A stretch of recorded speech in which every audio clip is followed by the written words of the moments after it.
بسم الله الرحمن الرحيم. ازيكم حبايبي؟ عاملين ايه؟ مساء الفل عليكم. النهارده ان شاء الله حبينا نعمل شويه اسماك كده مع بعض، وهنعمل معانا بقى الكينج معانا النهارده ان احنا هنعمل الجمبري البتر فلاي. طبعا البتر فلاي بقى يعني اكله اسم على مسمى، يعني احنا بنسميه بتر فلاي عشان شبه الفراشه. والبتر برضو جايه من صوص الزبده اللي احنا بنعمل بيه الصوص يعني بتاع الجمبري. طبعا زي ما انتم شايفين الاكله جميله جدا ما شاء الله، بس للاسف مرات ابني بقى نسيت تحط السلطه، وانا كنت هعمل عليها حمام امبارح. المهم ف طبعا زي ما انتم شايفين معانا رز الاصفر جميل، ومعانا شويه اسماك مشويه. طبعا الجمبري بطريقته جميله جدا بصراحه، وانا حبيت اضيف اضافات وعملته بطريقه مميزه هقول لكم عليها دلوقتي. طبعا زي ما انتم شايفين بسم الله ما شاء الله الجمبري تحفه بصراحه. طريق الصوص مخلي الجمبري طعمه حكايه يعني.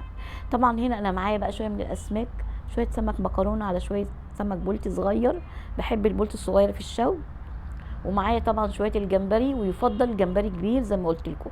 هو الجمبري معايا اكبر من الوسط شويه. هنا بقى نحضر التتبيله بتاعتنا. طبعا معايا شويه من الفلفل وشويه من الكرفس على شويه من الثوم، وهنبتدي طبعا نضيف شويه من الخل كده وشويه من الليمون والتوابل بتاعتنا الجميله اللي هي عباره عن كمون، كزبره، توابل سمك، وشويه من الزعتر. بس معلش انا معرفش لقطه التوابل ما جاتش، بس هي دي الاضافات اللي انا اضفتها للخلطه يعني. وطبعا هنضرب الخلطه الجميله دي، هتبقى سائله معانا شويه. طبعا هنملح السمك المكرونه وهنملح البولتي. وزي ما قلت لكم انا بحب السمك البولتي يعني صغير، ما بحبوش كبير، بيبقى مسكر كده ولذيذ يعني بالنسبه للشوي يعني انا بشويه. تمام. ولو عندكم بقى رد، عندكم دقيق، اي حاجه نشوي بيها. تمام. وهنا بقى معانا شويه الخضار الجمال دون. انا مش عارفه دون دي جت منين بصراحه. طبعا معانا جزر، معانا طماطم، معانا فلفل الوان. زي ما انتم شايفين طبعا هرصصه، وهبتدي اعمل فرشه حلوه كده من تحت الجمبري. طبعا انا فضلت اضيف الخضار دي اضافه من عندي، علشان الاضافه دي يعني طبعا احنا الناس بقى اصحاب الذوق العالي بقى بيحبوا الصوص بتاع الجمبري كده لما ينزل على شويه خضار من دول بيبقى حاجه تانية يعني. فانا حبيت ان انا اضيف الاضافات دي يعني من عندي. انا بشوف الناس بتنشفه كده وتحط عليه الصوص على طول، لا انا حبيت اضيف الخضار عليه. تمام. مش كل يوم هنعمل جمبري يعني. المهم فطبعا انا الجمبري بحب طبعا اقصقصه من ورا كده زي ما انتم شايفين. بفتحه يعني من ورا، وبحط بشيل كيس الرمل من الظهر يعني. وطبعا بيدينا شكل الفراشة الجميل. زي ما انتم شايفين كده بقى ابتدي طبعا احضر شوية التتبيلة. طبعا بحطه بطريقة دائرية كده، وبحضر بقى صوص التتبيله بتاعتنا معانا. هنضيف عليه شويه اضافات. طبعا هنضيف معلقه من المستردة، طبعا دي اساسيه في الوصفه. وهنضيف عليه طبعا شويه برضو معلقه من الزيت، ويكون يفضل الزيت يكون نضيف. تمام. طبعا المستردة اهي، وهضيف معلقه من الزيت برضو. وهبتدي اقلب الخلطه الجميله دي واسقي بيها الجمبري، وبعدين هدخله الفرن. واول ما يتشمع معايا والخضار ينشف من الميه بتاعت من صوص الجمبري ويبقى ناشف تماما، هبتدي طبعا اخرجه من من الفرن. وطبعا الخضار برضو لما فرشناه تحت الجمبري ما خلاش الجمبري ناشف معايا، كان طري وجميل. فبرضو دي فكرة الخضار حلوة جدا. وطبعا هنا بقى هندخله زي ما قلنا الفرن. اللهم صل وسلم وبارك على سيدنا محمد وعلى اهله وصحبه وسلم. طبعا هنا هنعمل الرز. انا اخترت ان انا اعمل الرز بطريقه مميزه كده شويه، ان انا هعمله بالكركم والكاري، وان انا مش هحمر البصل قوي.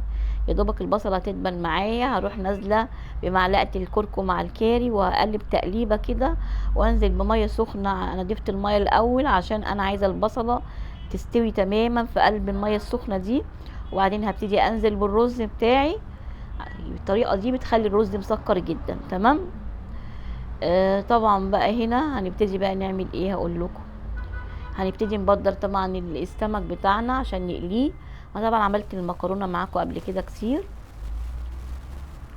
هنشوف مع بعض.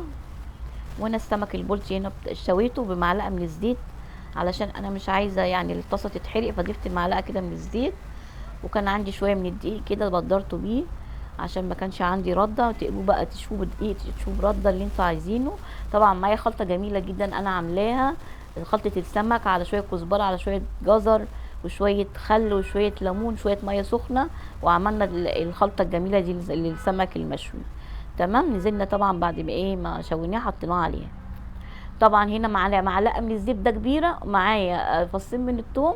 طبعا اديت الثوم تشويحه، نزلت بمعلقتين دقيق شوحوا معايا الدقيق في الزيت، ونزلت طبعا بكوبايه من البرتقال زي ما انتوا كده شفتوا عصير برتقال، وابتديت انزل بكوبايه كبيره من القشطه اللباني او الكريمه اللباني، برضو دي اساسيه في الوصفه في الصوص بتاعنا النهارده.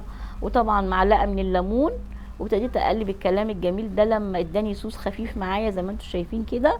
نزلت طبعا بشويه من الكزبره، انا المفروض ان انا اضيف شبت بس للاسف الخضره معايا ما لقيتش فيها شبت، معرفش جبناها ناقصه يعني، فبس يفضل الشبت. طبعا خرج معايا السمك بعد ما نشف من الميه بتاعته تماما. ابتديت اسقي الصوص بتاعنا زي ما انتم شفتوا كده، وهدخله الفرن تاني ياخد تشميعه من يعني يتحمر معايا من فوق الوش، وفي نفس الوقت يشرب الصوص اللي احنا عملناه. وبرده شايله شويه صوص كده على جنب علشان طبعا التقديم بتاعنا. تمام زي ما انتم شايفين كده الصوص اهو في الطبق يعني. وهنا طبعا خلصنا وقدمنا السمك بتاعنا والجمبري. طبعا ناقص السلطه، طبعا بقى مرات ابني مش عايزه اعمل عليها حما يعني، بس يلا زي بعضه. المهم يا حبايبي واخواتي ما تنسونوش في اللايك والشير والسبسكرايب. السلام عليكم ورحمه الله وبركاته.